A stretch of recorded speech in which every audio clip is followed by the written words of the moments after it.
गर्ने हो भने वाचन परम्परामा धेरै अगाडिसम्म जान्छ।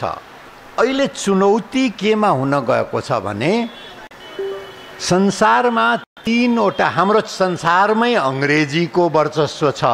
अरू भाषाहरू पनि छन्, चिनिया भाषा, खास गरेर म्यान्डरिन भन्ने सरकारी चिनिया भाषा, अरबको अरबी भाषा, अरू भाषाहरू पनि छन्, तर वर्चस्व चाहिँ अङ्ग्रेजीको छ।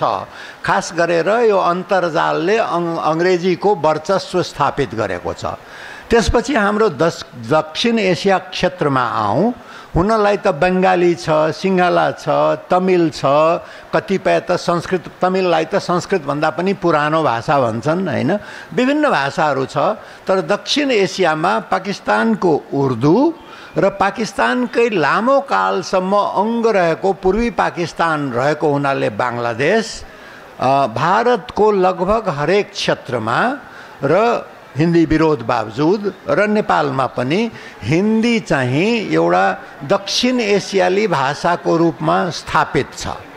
र नेपालमा कुरा गर्ने हो भने जसरी म अहिले नेपाली मलाई बोल्नु परिरहेको छ, नेपालीको वर्चस्व स्थापित छ। यो तीनटा भाषासँग अहिले कुरा गर्ने हो भने कूटनीतिको भाषा अङ्ग्रेजी, राज्यको भाषा नेपाली, बजारको भाषा हिन्दी, अनि संस्कृतिको पूजा पाठको भाषा इस्लाम धर्म मान्नेहरूको लागि अरबी कुरानको भाषा र हिन्दू धर्म मान्नेहरूको लागि संस्कृत।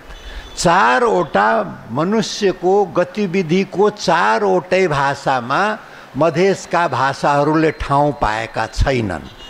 त्यसो भए यो मधेसको भाषाको साहित्य सृजनालाई कसरी गर्ने? किनभने रेकर्डिङ माध्यममा यिनै चारवटाको वर्चस्व हुन्छ।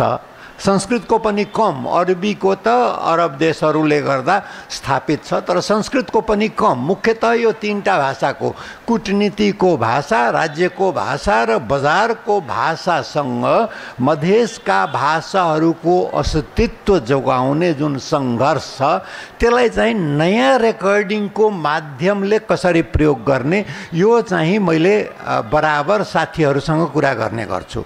भोजपुरीमा अब अर्को रामायण लेख्नुभयो भने अर्को रामायण मात्रै हुन्छ। भोजपुरीमा अर्को महाभारत लेख्नुभयो भने अर्को महाभारत मात्रै हुन्छ। भोजपुरीमा नयाँ के हुन सक्छ हैन?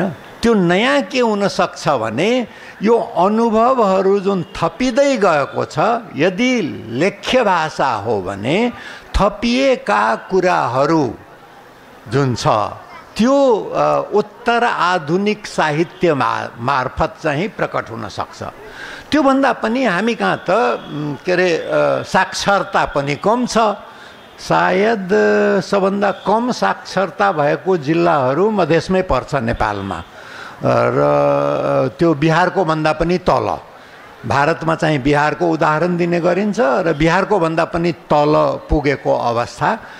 नयाँ रेकर्डिङ माध्यमहरूले आखिर जब एउटा पानामा महाभारत चित्रकलामा आउँथ्यो, एउटा गुफाको भित्तामा आउँथ्यो भने आजकल त यस्तो रेकर्डिङ गर्ने माध्यमहरू श्रव्य दृश्यमा रेकर्ड गर्न सकिन्छ, बोली मात्रै पनि रेकर्ड गर्न सकिन्छ, र त्यसलाई कसैले लिपिमा लान सक्यो भने त्यो लेखियो, होइन भने त्यही पनि त रहन्छ नि त।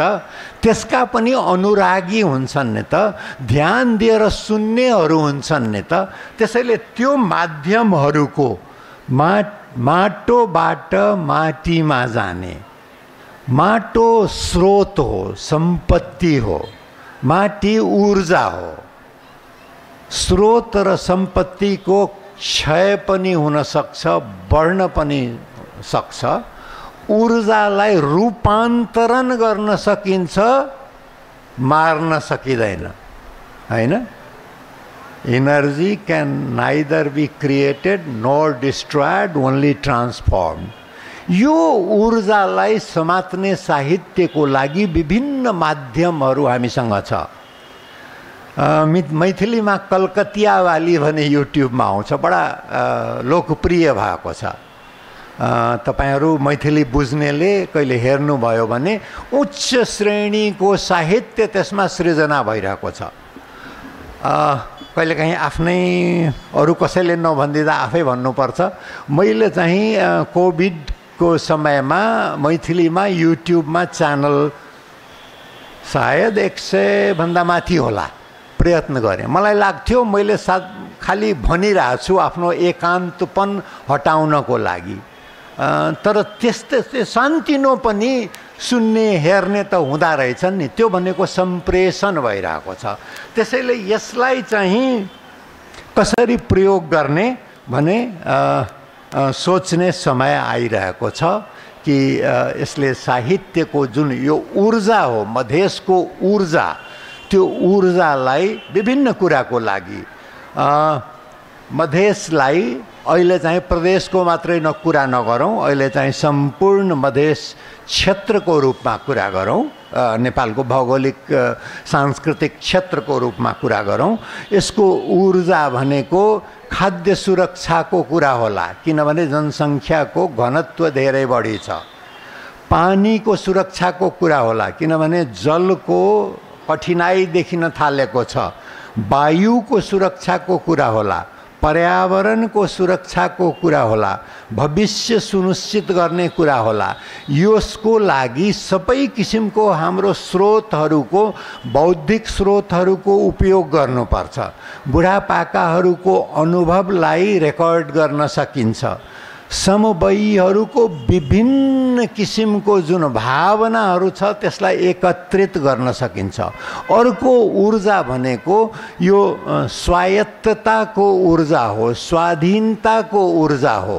एउटा राज्यभित्र विभिन्न राष्ट्र हुन सक्छ र त्यसका आधारहरू संघीयता, समावेशिता, उदारता, सहअस्तित्व, बन्धुत्व जस्ता विभिन्न भावनाहरूलाई बलियो हुने गरी कसरी गर्न सकिन्छ त्यसको सञ्चय अर्को चुनौती हुन सक्छ। घुमीफिरी दुष्यन्त कुमारबाट सुरु गरेको थिएँ, फर्केर फेरि दुष्यन्त कुमार।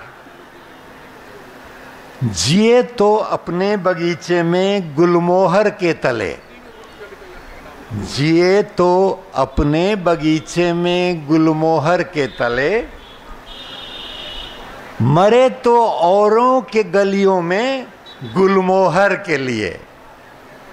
जिए तो अपने बगीचे में गुलमोहर के तले, मरे तो गैर की गलियों में गुलमोहर के लिए। यो गुलमोहर बिम्ब दुष्यन्त कुमारले किन प्रयोग गर्यो होला भने म धेरै दिनसम्म यो पंक्ति चाहिँ सम्झिराख्ने, तर यो गुलमोहरको बिम्बको अर्थ के होला भनेर खोज्ने अर्थहरू विभिन्न समालोचकहरूले, आलोचक होइन, आलोचक पनि दुष्यन्त कुमारका धेरै थिए, विभिन्न समालोचकहरूले विभिन्न रूपले अर्थ्याएका छन्। कसैले के भन्छन् भने यो कसैको लागि गुलमोहर आफ्नो भाषा हो, कसैको लागि गुलमोहर, अब भाषा भन्नासाथ भाषा त अभिव्यक्तिको माध्यम हो भन्दाखेरि जुन भाषालाई अङ्गीकार गरियो त्यही गुलमोहर हो हैन। काम जे भाषामा गरिन्छ त्यही गुलमोहर हो भने कति आलोचक समालोचकको दृष्टिकोण थियो। कतिपय आलोचकको दृष्टिकोण के भने यो दुष्यन्त कुमारबाट आधुनिक कवि भइदिए। गुलमोहर त हाम्रो महाभारत क्षेत्रको होइन, यो त माडागास्करको कुरो। उताबाट यो फ्लेम अफ फरेस्ट चाहिँ स्वर्गको फुल त माडागास्करबाट यता आएको, यो विदेश मोह देखाउँछ। त्यो किसिमको आलोचकहरू पनि फेला परे। कति त यस्तो फेला परे कि गुलमोहरले आकाङ्क्षालाई देखाउँछ कविको, त्यो सबै हुन सक्छ। यही गुलमोहरकै बारेमा केही बेर कुरा गर्न नसकिने होइन। मलाई चाहिँ मन परेको गुलमोहर के तले र गुलमोहर के लिए भनेको समग्र संस्कृति हो र त्यो संस्कृतिभित्र धेरै कुराहरू आउँछ। भाषा साहित्यको कुरा आउँछ, विभिन्न किसिमका अभिव्यक्तिका माध्यमहरूको कुरा आउँछ र अन्ततः जीवनको कुरा आउँछ। जो सास लिन सक्छ आवाज खोसिन सक्छ, सपना खोसिन सक्दैन। त्यसैले बाँचुन्जेल सपना रहन्छ। बेर्नालाई अघि कुरा भएको थियो कि बिउ बिरुवा, बेर्ना बिरुवा वृक्ष यो जुन हो, संस्कृति भनेको अन्ततः बिउ हो। रुख सुक्न सक्छ, फूल औलाएर जान सक्छ, पात झर्न सक्छ। बिउलाई जोगाउन सकियो भने फेरि रुख उम्रिन्छ, फेरि जङ्गलहरू बन्छन्, वातावरण फेरि स्वच्छ हुन्छ। जति नै हरियो वन नेपालको धन भनेर सिद्ध्याएको भए तापनि त्यो पुनः चाहिँ त्यो अवस्थामा पुग्न सकिन्छ। जीवन चाहिँले पुनर्जीवित हुन सक्छ। त्यो आशाका साथ मेरो कुरा यहीँ सकियाउँछु। 1 मिनट अगाडि सकियाएँ मैले, आयोजकजीले 59 मिनट्स मेरो कुरा सुनिदिनु भयो। धेरै धेरै धन्यवाद।